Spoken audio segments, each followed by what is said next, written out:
So we were sent this manual food processor, and this was really kind of exciting for us because I needed something quick for chopping without dragging out a big appliance. And honestly, this has been way more useful than what I was expecting. So I'm super excited they sent this to me. This is one of those pull string choppers where you toss everything in, give it a few pulls, and suddenly your onions, garlic, or veggies are perfectly chopped. The more you pull, the finer it gets. So you're actually in control instead of ending up with mush by accident.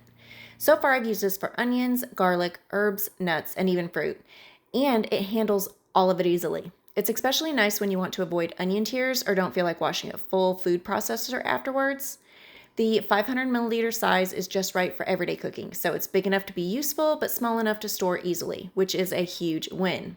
What I really like is that it's manual. No cords, no batteries, no noise, just pull and go. Cleanup is quick and it doesn't feel flimsy or cheap.